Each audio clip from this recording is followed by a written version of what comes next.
지난 25일 밤 9시 5분 윤석열 대통령의 탄핵 심판 최후 진술이 시작됐습니다. 무력으로 국민을 억압하는 계엄이 아니라 계엄의 형식을 빌린 대국민 호소입니다. 헌법 77조와 계엄법은 계엄 선포 조건을 전시사변 또는 이에 준하는 국가 비상사태로 엄격하게 규정하고 있습니다. 그럼에도 윤 대통령은 계엄의 형식을 빌렸다. 대통령에겐 남들에게는 보이지 않는 문제점이 보이게 된다고 합리화했습니다. 서서히 끓는 솥 안의 개구리처럼 눈앞의 현실을 깨닫지 못한 채 벼랑 끝으로 가고 있는 이 나라의 현실이 보였습니다. 야당의 예산 삭감과 공직자 탄핵 시도로 국가가 비상사태에 처했다는 주장이었습니다. 12.3 비상계엄의 선포는 국가가 위기 상황과 비상사태에 처해 있음을 선언한 것입니다. 거대 야당이 삭감한 국방 예산은 우리 군의 눈알과 같은 예산입니다. 하지만 대통령이 예로 든 국방 예산은 정부가 줄였거나 여야가 합의해 줄인 것들이었습니다. 야당이 특정한 국방 예산을 삭감해가지고 우리 킬체인에 큰 어려움이 겪게 됐다. 참말인가요? 거짓말인가요? 윤 대통령 최종 변론 시 언급된 사업에 대한 예산 삭감은 국방위 차원에서 국방 재정 여건과 사업 추진 환경 등을 고려하여 확정된 사안입니다. 근데 대통령이 얘기하는 예산 삭감, 야당의 입법 폭주, 탄핵의 남발, 이게 어떻게 거기에 해당되겠습니까? 대통령의 마음에 들지 않는다고 그것이 비상사태가 될 수는 없습니다. 간첩이라는 단어는 무려 25번 입에 올렸습니다. 간첩은 없어진 것이 아니라 진화한 것입니다. 간첩이 활개치는 환경이 만들어진 것입니다. 결국 북한의 지령대로 된 것 아닙니까? 변호인들은 계몽령이라고 맞장구 쳤습니다. 저는 계몽되었습니다. 임신과 출산과 육아를 하느라 몰랐던 민주당이 저지른 폐악을 일당 독재의 파쇼 행위를 확인하고 이 계엄 선포를 통해서 이제 윤 대통령은 자기가 하고 싶은 대로 정치를 하고 싶었던 것 같아요. 그러니까 야당이나 국회의 반대 없이. 그런데요, 그런 정치는 바로 독재 정치입니다. 윤 대통령은 국무회의 절차도 거쳤다고 주장했습니다. 의사 정족수 충족 이후 국무회의 시간은 5분이었지만 그 이전에 충분히 논의를 한 것입니다. 하지만 동의하는 국무위원은 거의 없었습니다. 통상의 국무회의와는 달랐고 또 형식적인 또 실체적인 흠결이 있었다고 생각합니다. 총리께서 말씀하셨듯이 저는 국무회의라고 생각하지 않습니다. 회의 자체가 없었다고 생각합니다. 1시간 8분에 걸친 대통령의 발언. 반성은 거의 없었고 남 탓은 넘쳤습니다. 터무니없는 말이죠. 터무니없는 말이. 경고성 계엄이라는 것 자체는 형용모순이에요. 계엄과 경고는 있을 수가 없습니다. 왜냐하면 군대가 동원되는 거예요. 야당이 국회를 얼마나 엉망으로 만드는지를 알려주기 위해서 군대를 동원해서 국회를 침탈했다는 겁니다. 이게 문장이 형성이 됩니까 도대체?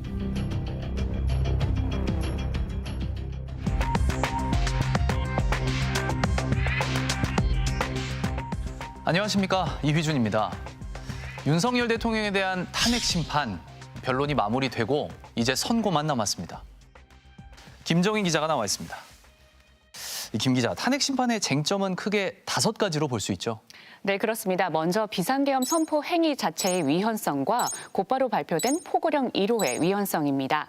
이어진 군과 경찰의 국회 봉쇄 및 진입 시도와 중앙선관위 장악 시도, 그리고 정치인 등 주요 인사 체포 지시 역시 핵심 쟁점입니다. 방금 영상에서도 봤지만 첫 단추인 계엄 선포 요건부터 성립되기 어려워 보입니다. 네, 그렇습니다. 비상계엄은 전쟁으로 행정기관이나 사법기관이 적에 포위되는 등 군을 동원할 사용하지 않고서는 질서를 회복하기 힘들 때 소극적으로 사용해야 한다는 게 법률의 취지이기 때문입니다. 다른 4가지 쟁점도 이어 살펴보면서 윤 대통령의 변론에서 드러난 모순점을 하나하나 짚어보겠습니다. 계엄이 선포된 밤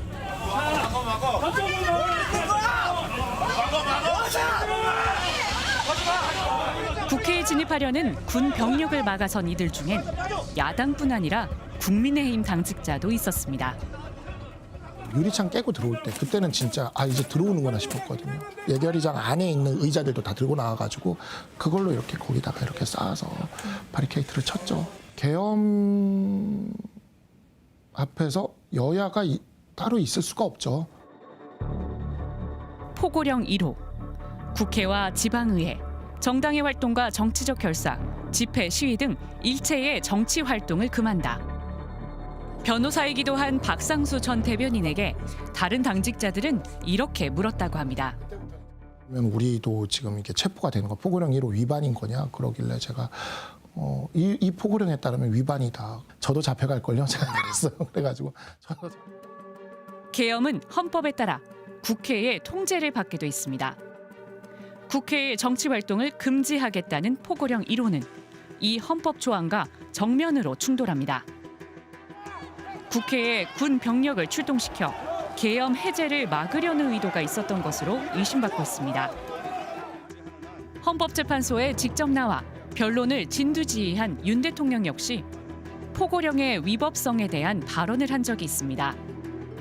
집행 가능성은 없지만 이게 상위법규에도 위배되고 내용이 구체적이질 않아서 집행 가능성도 없는 거지만 그냥 놔둡시다라고 말씀을 드리고 그냥 놔둡니다.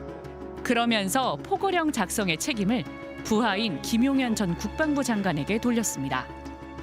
전공이 이걸 제가 왜 집어넣냐 웃으면서 이렇게 얘기를 하니 이것도 막 그런 측면에서 좀 어떤 계고한다는 측면에서 그냥 뒀습니다 해서 저도 웃으면서 그냥 놔뒀는데 그 상황은 기억하고 계십니까? 기억합니다. 지금 말씀하시니까 기억납니다. 일종의 책임 회피와 떠넘기기. 그러면 대통령에게 이에 대해서 책임을 안 물릴 방법은 대통령은 몰랐는데 알아서 포고령을 썼고 알아서 국회에 들어갔고 알아서 체포조를 운용했다라고 해야 돼요. 그러니까 대통령은 몰랐다가 해야 돼요. 이런 전략은 변론 내내 동원됐습니다. 비상입법기구 관련 예산을 편성하라는 지시가 적힌 최상목 경제부총리가 대통령 측으로부터 건네받았다는 문건. 대통령이 들어가시면서 제 이름을 저를 보시더니 저 참고 자료 이거 참고하라고 하면서 하니까 옆에 누군가가 전 잘 모르겠어요. 누군가가 저한테 자료를 하나 줬습니다. 근데 국회를 무력화한 뒤 비상입법기구를 창설하려 한 것 아니냐는 의혹이 제기됐습니다. 5공화국 당시에 국가보위입법회의하고 좀 같은 성격으로 보면 되겠습니까? 아닙니다. 윤 대통령 측은 이 쪽지도 김 전 장관이 작성한 거라고 했습니다. 저는 이걸 준 적도 없고 그리고 나중에 이런 계엄을 해제한 후에 한참 있다가 언론에 이런 메모가 나왔다는 것을 기사에서 봤습니다. 근데 그걸 만들 수 있는 사람은 국방장관밖에 없는데 수많은 시민이 직접 목격을 하고 언론을 통해서도 생중계된 무장병력의 국회 투입. 이에 대해서도 윤 대통령은 아무 일도 안 일어났다며 위법성을 축소하려 애썼습니다. 아무 일도 안 일어났다는 말씀을 아까 드렸고요. 최소한의 병력을 실무장하지 않은 상태로 투입함으로써 군의 임무를 경비와 질서 유지로 확실하게 제한한 것입니다. 일찍 끝난 계엄이 피청구인의 공로입니까? 사상자 없이 끝난 계엄이 피청구인의 자랑입니까? 계엄의 피해를 그나마 줄일 수 있었던 것은 국회로 달려온 시민들, 계엄군을 막아선 국회 보좌진들, 장갑차를 막아선 시민들 덕분입니다. 계엄이 해제됨에도 불구하고 군이 여전히 국회에 주둔하고 나가질 않습니다. 그리고 대통령이 빨리 계엄이 해제됐다는 것을 국민들에게 선포하지 않았어요. 새벽 4시 반 돼서 했거든요. 당시 특전사령관이 한 발언에 단어 하나를 트집 잡으며 자신은 국회의원들을 끌어내라는 지시를 한 적이 없다고 부인했습니다. 의결 정족수가 아직 채워지지 않은 것 같다. 빨리 국회 문을 부수고 들어가서 안에 있는 인원들을 밖으로 끄집어내라. 저는 그냥 사람이라는 이런 표현을 놔두고 또 의원이면 의원이지 인원이라는 말을 저는 써본 적이 없습니다. 그렇지만 윤 대통령은 1분 만에 인원이라는 말을 썼습니다. 이제 불필요한 인원을 통제한다는 목적으로 15명, 20명이 안 되는 인원이 들어갔고 굉장히 많은 인원이 있다는 것을 잘 알고. 곽 전 사령관이 대통령의 전화를 받은 순간을 기억하는 군인들도 여럿이었습니다. 긴장하면서 받는 전화가 있으셔가지고 누구 전화길래 저렇게 하나 의구심이 들어서 옆에 있는 그 간부한테 물어봐서 그분을 통해서 코드원이라는 단어를 들었어요. 대통령님께서 문을 부셔서라도 국회의원을 끄집어내라. 제 차에서 그 받았기 때문에 차량에 탑승한 내부 인원들이 몇 명이 들은 걸로 확인했습니다. 대통령님 지시라는 그 단어는 제가 기억하고 있습니다. 예, 임팩트가 있기 때문에 기억하고 있습니다. 수방사에도 비슷한 지시가 내려왔다는 증언도 나왔습니다. 국회의원을 끌어내라 이렇게 했단 말입니까? 그렇습니다. 내부로 들어가서 의원들을 끌어내라. 지시가 불법이라 이행하지 않은 것처럼 의인처럼 지금 행동을 하고 있습니다. 저는 위인도 아닙니다. 저는 일경비단장으로서 제 부하들의 지휘관입니다. 제가 아무리 거짓말을 해도 제 부하들은 다 알고 있습니다. 그렇기 때문에 저는 일체 거짓말을 할 수도 없고 해서도 안 된다고 생각합니다. 뻔한 사실을 계속적으로 어떤 궤변이나 사실을 부인하는 그런 상황을 지켜보면서 정말 대통령이 우리가 직접 선출한 우리의 지도자였고 대통령이었는지조차 상당히 실망스럽고 의문을 가졌던 것이 아니었나. 책임 회피나 떠넘기기 전략이 다른 증언들로 무산되고 트집을 잡으려다가 자기 모순에 빠지기도 한 것처럼 보입니다. 네, 거기에 그치지 않고 윤 대통령 측은 증언의 신뢰도를 흔들기 위해 한층 더 공격적인 모습을 보였습니다. 부하에 대한 인신 공격성 발언을 하거나 공작을 꾸민 거라는 음모론까지 동원했습니다. 계엄을 선포하자마자 윤 대통령이 정치인 등 주요 인사를 체포하라는 지시를 했다는 의혹은 계엄 사흘 뒤부터 드러나기 시작했습니다. 체포 대상자니까 이분 홍 차장이 기억하는 순서입니다. 이재명, 우원식, 한동훈. 홍장원 전 국정원 1차장은 윤 대통령이 전화로 방첩사를 지원해서 다 잡아들이라고 말해 여인영 당시 방첩사령관에게 연락을 취했더니 여사령관이 명단을 불러줬다고 증언했습니다. 이번에 다 잡아들여서 싹 다 정리해라라고 말씀하셨습니다. 아마 방첩사에 자금이면 자금, 인원이면 인원 무조건 지원해라고 말씀하셨습니다. 당시 상황을 메모로도 남겨놨습니다. 그러면 아까 전에 왜 미친놈이다라고 생각하고 메모를 멈췄습니까? 우리 변호사님 한번 다음- 이 명단 한번 다음 쭉 질문 읽어보십시오. 어떤 여쭙겠습니다. 느낌이 드나. 이에 대해 윤 대통령은 간첩을 검거하라는 지시를 한 거라고 주장했습니다. 제가 격려 차원에서 전화를 기왕 한 김에 한번 해야 되겠다라고 해서 계엄 사무가 아닌 간첩 검거와 관련해서 그러면서 통화 당시 홍 전 차장의 상태에 대한 의문을 제기했습니다. 홍장원 1차장 목소리가 저도 반주를 즐기는 편이기 때문에 딱 제가 보니까 벌써 술을 마셨어요. 본인도 인정했고. 메모 작성 시점에 대한 진술에 오류가 있다거나 보좌관이 메모를 다시 정리하며 문구가 일부 바뀐 점 등도 문제 삼았습니다. 12월 6일 바로 이 홍장원의 공작과 내란 프레임과 이 탄핵 공작이 저는 시작된 거로 보여지고요. 하지만 홍 전 차장 말고도 여인영 전 방첩사령관 역시 검찰에서 김용현 전 장관으로부터 체포 명단을 들었고 명단 속 인물들은 윤 대통령이 평소에 부정적인 말을 하던 사람들이라고 진술했습니다. 방첩사 출동조의 단체 대화방에도 우원식, 이재명, 한동훈 등을 보면 먼저 체포해서 구금시설로 이동하라, 포승줄 및 수갑을 이용하라는 지시가 남아 있었습니다. 조지호 경찰청장 역시 검찰에서 국회의원을 체포하라고 닥달하는 대통령의 전화를 6차례 받았고 여전 사령관으로부터 체포 대상자 15명을 전달받았다고 진술했습니다. 그때 질문에 사실대로 답변한 것은 맞아요? 이건 뭐 그 각 조서별로 제가 그렇게 다 서명 날인했습니다. 그러자 윤 대통령 측은 이번에는 암투병 중인 조 청장의 건강 상태를 물고 늘어졌습니다. 조사 당시에 선망 증세가 혹시 있다던가 치료 중에 그런 건 없으셨습니까? 무슨 선망 증상이 있다든지 그 정도는 아니었고.